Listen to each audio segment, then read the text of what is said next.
Shalom, selamat pagi. Perkenalkan nama saya Erlin Carmela. Saya dari Fakultas Ekonomi dan Bisnis Universitas Tadulako, jurusan Manajemen.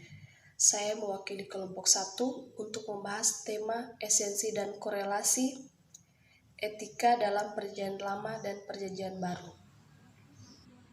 Pengertian etika. Etika berasal dari bahasa Yunani yaitu ethos dan etikos yang berarti kesusilaan perasaan batin atau kecenderungan hati dengan mana orang melakukan sesuatu perbuatan. Latin mos atau moralitas. Oleh karena itu, kata etika sering diungkapkan dengan kata moral yang berarti nilai-nilai atau aturan khusus atau larangan, kewajiban serta hal-hal yang layak dilakukan. Etika menyangkut pemikiran yang sistematis tentang melakukan motivasi atau suatu ajaran yang baik dalam pikiran, perkataan, dan perbuatan manusia dalam masyarakat. Etika Kristen dan etika umum.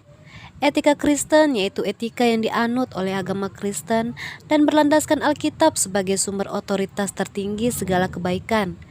Menurut Emmanuel James, ketika Kristen mempertimbangkan relasi dan pengertian akan Allah dalam perilaku manusia dan menunjukkan respon kepada Allah melalui Kristus sebagai syarat mutlak.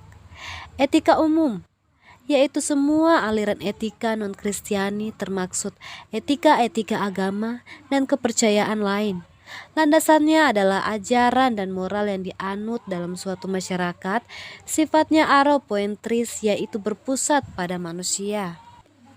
Dasar-dasar etika Kristen. Kasih yaitu kasih kepada Tuhan, kasih kepada diri sendiri, dan kasih kepada sesama manusia. Tuhan Yesus berkata, "Kasihanilah Tuhan Allahmu dengan segenap hatimu dan dengan segenap jiwamu dan dengan segenap akal budimu, dengan segenap kekuatanmu. Kasihanilah sesamamu manusia seperti dirimu sendiri. Tidak ada hukuman yang terutama dari kedua hukum ini." Kasih kepada Tuhan. The highest good. Etika Kristen ialah union with God. Terjadi melalui kelahiran baru, hakikat menjadi manusia baru. Kasih kepada diri sendiri, menghargai diri sendiri oleh persekutuan yang baik dengan Allah, menerima diri sendiri dan kepuasan akan diri sendiri oleh anugerah Allah yang berlimpah. Pandangan berubah, hidup untuk kerja, menjadi kerja untuk hidup. Kasih kepada sesama manusia, reaksi dari dua gambaran di atas adalah kasih kepada sesama manusia. Hukum Tuhan ini dilaksanakan tanpa pamrih, karena bertumpu pada kerinduan yang berkenan kepada Tuhan dengan melakukan perintahnya.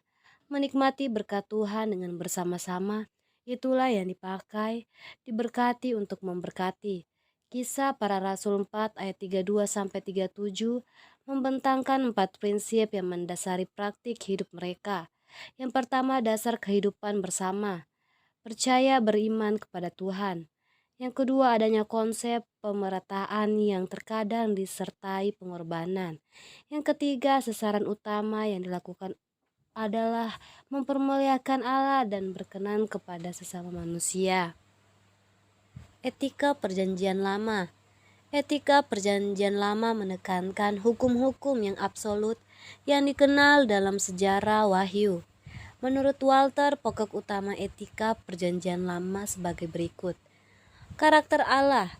Tema yang ditekankan akulah Tuhan atau kuduslah kamu seperti aku adalah kudus. Imamat 1 ayat 14, Imamat 19 ayat 2-4 dan Imamat 10 ayat 3-12.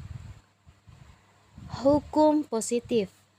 Kehendak Allah dalam firman-Nya dan pekerjaan Allah melalui ciptaannya. Kejadian 2 ayat 17. Hukum penciptaan. Allah adalah pencipta segala sesuatu. Menurut William Barley, etika Perjanjian Lama mempunyai kesesuaian dengan Allah. Sebab itu etika mempunyai karakteristik sebagai berikut. Bersiap komprehensif, menyangkut semua orang dalam tindakannya. Menghormati orang tua. Keluaran 20 ayat 12. Hukum Yahudi melindungi janda, yatim piatu, dan orang miskin.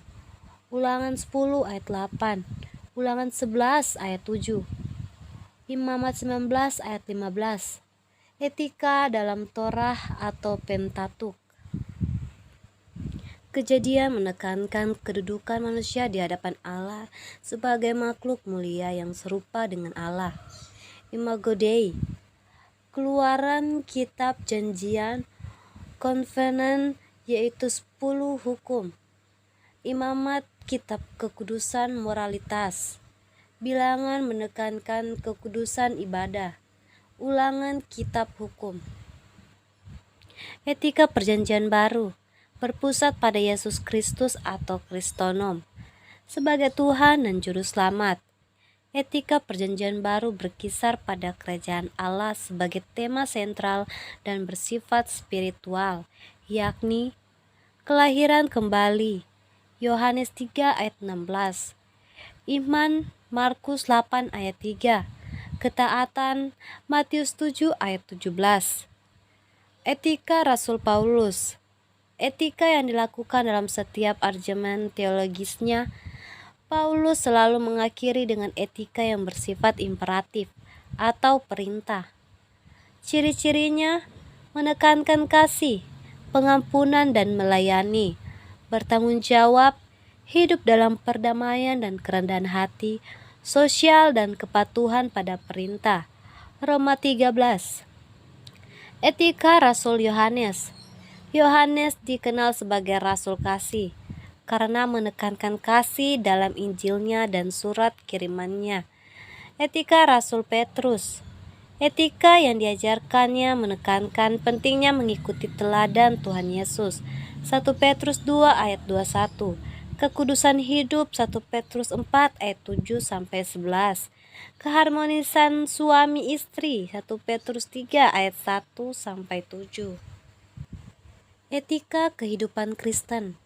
Meskipun etika Kristen memberikan kepada kita kelengkapan dan petunjuk untuk hidup sebagaimana seharusnya, tetapi patut disadari bahwa kita tidak mungkin dapat melakukan norma-norma dan kewajiban-kewajiban moral secara sempurna. Lingkungan di mana kita berada adalah lingkungan yang telah dicemari dosa, yang dengan sendirinya juga menjadi tantangan dalam kehidupan umat Kristen. Kendati demikian, hati nurani kita senantiasa diperbaharui, disucikan dan dikuduskan oleh darah Yesus Kristus. Roh Kudus memberikan dinamis etis dalam diri kita hari demi hari menuju kesempurnaan. Alkitab sebagai dasar membangun etika dan sikap hidup Kristiani memampukan kita untuk keluar dari ketidakpatutan moral dan norma-norma etis. Mazmur 119 ayat 11.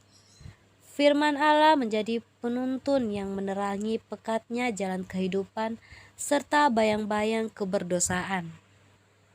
Etika Kristen juga menyadarkan kita bahwa dosa adalah suatu kekejian di hadapan Allah. Kesempurnaan dan pemulihan tatanan moral Kristiani hanya diperoleh melalui pengampunan dan penyucian darah Kristus. Sikap hidup kita sehari-hari harus sempurna seperti Allah. Bapa kita adalah suatu sempurna. Matius 5 ayat 48. Serta menjadi kudus sama seperti Dia adalah kudus. 1 Petrus 1 ayat 6. Menyerupai Allah dan menyerupai Kristus adalah tuntunan bagi setiap anak Tuhan. Relasi sebagai anak-anak Allah adalah pola hidup yang dikehendaki Allah. Kelahiran kembali memberikan kepada kita kedudukan sebagai anak-anak Allah, memperoleh jaminan kebebasan dan alih warisnya. Peraturan yang ditetapkan bagi anak-anak Allah yaitu menuruti kehendak Bapa. Tujuannya untuk menyenangkan hati Bapa dan masuk dalam kerajaan Allah. Sekalipun demikian, kita seringkali masih berbuat dosa. Untuk itu jalan pengampunan disediakan bagi mereka yang menyadari dan mengakui dosanya. 1 Yohanes 1 ayat 9. Keinginan untuk meninggalkan dosa atau kehidupan lama akan memampukan untuk kita hidup sebagai anak-anak Allah. Bukti apa yang dapat saudara berikan? Sebagai tanda saudara telah lahir baru dan mau meninggalkan kehidupan lama dalam dosa. Rasul Petrus mengingatkan, sikap hidup umat Kristen itu selalu diwarnai dengan kasih, damai, dan belas kasihan. Sehingga lewat hidup kita nama Tuhan dimuliakan. Kehidupan etika kita dapat terlihat lewat hubungan kita dengan Allah dan manusia, bahkan diri kita sendiri. Jangan lihat diri saya, tetapi dengar firman ini. Moralitas Kristiani yang bersumber pada Kristus memampukan kita untuk berani tampil beda dari dunia ini. Itu saja yang bisa saya sampaikan. Jika ada salah atau kekurangan, saya mohon maaf. Sekian dari saya ucapkan terima kasih.